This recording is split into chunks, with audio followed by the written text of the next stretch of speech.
I am going to explain an American science fiction horror film called Village of the Damned. Spoilers ahead, watch out, and take care. Midwich, California is a quiet coastal town that has nothing unique about it until one day, a strange phenomenon occurs. The people are taking part in preparing for their annual festival when the clock hits 10 a.m. At this very moment, everyone in the town falls asleep, including birds and other animals. Some lie unconscious in their houses, and others in the middle of the street. A man named Mike is driving away from the city at the same time. When he is about to cross the border, he too falls asleep, causing his car to crash and explode. Soon, the incident catches the attention of the people from the neighboring town. Police and forensic doctors come to investigate, but everyone who crosses the border falls asleep instantly. After some research, they find the town is connected to no nuclear or chemical plant that might have caused a chemical leak. That means that whatever is happening to the town is beyond human knowledge. One of the doctors investigating the scene is named Alan. He is also a resident of the town and is worried because his wife Barbara is not answering his calls. Hours pass, and at exactly 4 p.m., everyone wakes up simultaneously. Alan rushes to Barbara and asks her what happened, but she is as confused as the rest of the town. The town school principal, Jill, turns out to be Mike's wife. Upon finding out about his death, she is heartbroken. No scientist or philosopher is able to tell what caused the town to sleep and then to wake up. With no explanation found, life runs normally in Midwich. People forget about the incident and go about their lives for the next few weeks. Then, Alan notices many pregnancies happening in the town. A woman named Callie, who hasn't been with anyone for over a year, gets pregnant. Alongside her, Principal Jill and Alan's wife Barbara are also pregnant. In only a week, every single woman in the town is expecting, and all of them date from the day of the blackout. An epidemiologist working for the federal government named Susan is sent to the town to investigate the pregnancies. She offers them $3,000 per family from the government's side if they decide to keep the baby. Most people who are waiting to abort the fetuses agree to keep them after learning about the money. This is the 60s after all. $3,000 can afford you more than a month's rent. Months pass in the blink of an eye, and all the women go into labor on the same day. They give birth to pale-skinned and silver-haired babies, who all look like they could be siblings. 5 boys and 4 girls of such features are born, but one of them is stillborn. We see Dr. Susan bring the dead baby to her car. She takes it away to a lab to perform experiments and hopefully find out the true nature of the babies. For the first few months, everything goes normally, since the babies are not developed enough to interact. But soon, Jill notices her son David turning more intelligent with time. When he starts to crawl, he can even spell his own name. Barbara and Alan have also noticed their daughter, Mara's, strange behavior. They ignore it for the most part, but one day, Barbara sees Mara's eyes glow. The little girl hypnotizes her mother and makes her dip her arm into boiling water. Barbara is saved when Jill arrives at the house, but the incident never leaves her mind. She starts being scared of her daughter, so much so that her thoughts go into a very dark place. Hence, one day, she goes to the cliff near their house and commits the unthinkable. Alan is heartbroken by his wife's death. He knows that Mara had something to do with it, but he refuses to talk about it with anyone. Meanwhile, Dr. Susan has been observing the children closely ever since their births. She and the people from the government research team are in a meeting. They discuss the changes in the behavior of the children and come to the conclusion that the increasing accidents and deaths might be related to them. They have also observed that Alan's daughter Mara is the leader. They assume she can read people's thoughts and act accordingly to it, but are yet to prove the theory. Alan has long since lost interest in the research program, not wanting to know the truth about his daughter.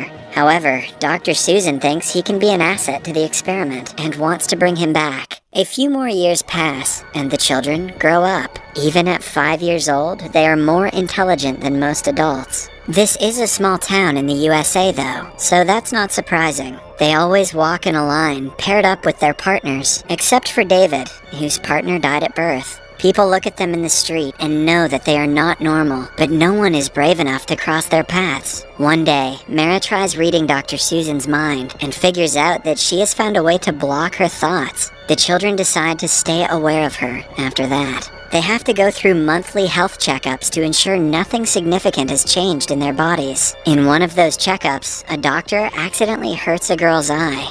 As a result, Mara hypnotizes her and makes her pour harmful chemicals into her own eyes. This causes the doctor to be rushed to the hospital. She does not remember what happened to her, but her eyes are as good as blind after the incident. Although there is no proof, everyone in the town knows it was the kids. Jill is worried about her son, but she cannot let the deaths and accidents slide away. Hence, she suggests that Alan teach the special children away from the rest of the children in their class. Alan thinks there is nothing he can teach them, but Jill argues that they have to learn humanity. After the conversation, Alan walks to his daughter and holds his hand out to her. However, Mara simply walks away. She doesn't have an ounce of compassion in her, which Alan refuses to acknowledge. At night, Jill tries brushing David's hair, but he doesn't let her. He claims that there is no need for her to be emotionally invested in him, because emotions are useless. David has been on TikTok too much. He reads her mind and finds her thinking about her late husband. The mother and son resonate with each other because David too lost his partner at birth. Looking deep into his mother's thoughts, he finds out about the word empathy and its meaning. The following day, Mara and the group are walking in line as always. Suddenly, David does something that no one from the group has ever dared to do. He walks away without Mara's permission. Mara thinks it is strange, but doesn't stop him this time. David goes to the cemetery to look for his partner's grave. There, he finds the woman who had lost the baby at birth. She hates all the special children because they remind her of the child she lost. She says mean things to David, but he looks into her thoughts and feels empathy for the first time. Later, he also meets Alan, who is there to visit Barbara's grave. David reveals that he is here to visit his partner, which surprises Alan because David was never told about the stillborn. As they chat, the kid finds out that Alan has also lost someone important to him. He holds Alan's hand, acting on his emotional urges. This gives Alan hope that special children can change if taught to have emotions. He agrees to be their teacher and arranges their first class the next day. While studying anatomy, the children repeatedly say the eyes are the window to a person's soul. Alan explains that they should study that in philosophy, but the kids remain adamant about the answer. He is also surprised by the synchronization among them when taking books out or putting them back. A while later, the kids are alone when a drunk janitor comes into the classroom and threatens to kill them. They refrain from hurting him for some time, but as soon as he touches one of the kids, all of their eyes start to glow. The man is then made to climb a ladder and jump onto a vehicle. The stick he was holding stabs him in the chest, causing him to die immediately. The next day, Alan goes to Susan and asks her what progress she has made in her research. Susan reveals that their town isn't the only one going through the same situation. In fact, several small villages around the globe have had blackouts and pregnancies following them. She then brings Alan to a secret room and shows him the infant that was stolen a long time ago. The experiments performed on the baby have brought out its original form, which is one of a strange alien creature.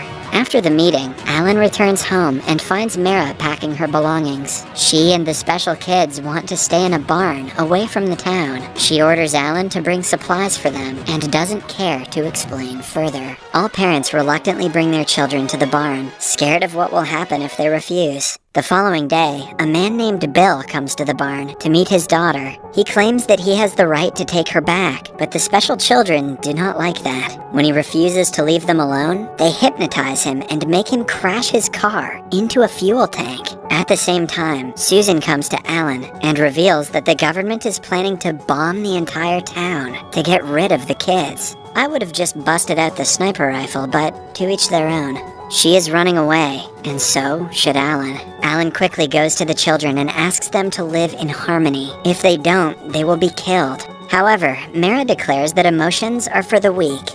Instead, she asks him to bring everyone a supply box, which they will use to move far away from the town. A while later, Mara stops David and asks him about his strange behavior. Before David can explain himself, the town pastor is caught in the bushes, pointing his gun at Mara. The kids kill him as well. When it gets dark, the children find Dr. Susan in the clinic's hallway. This time, her mask slips, and the group finds out she is the one who stole the stillborn. They take her to the secret lab and make her stab herself. Meanwhile, the entire town gathers outside the barn to destroy it and retaliate against the special children, but the children attack the protesters and kill them all in no time. A woman is burned to death after being hypnotized. Alan and Jill meet each other and decide that it is about time the children die, because if not, others will. Alan doesn't want to put Jill's life in danger, so he runs away after locking her inside a room. He enters the barn with a box of explosives. The children are now ready to move, but one thing leaves Mara uncomfortable. She cannot read Alan's thoughts because he is blocking them with a wall. At the same time, Jill arrives at the back of the room and tries to take David away. The children spot her, but they cannot focus on two people at the same time. Mara tries her best to find out what is behind Alan's brain wall. Just when she sees the explosives, the vision becomes reality and kills everyone other than David and Jill. In the last scene, we see David and Jill driving away to a different city. Jill is hopeful that they can start a new life, leaving Midwich behind. But they probably can't, because they just blew up a bunch of kids. Subscribe for more videos like this, turn on notifications, and leave a like to help the channel out. Thank you for watching.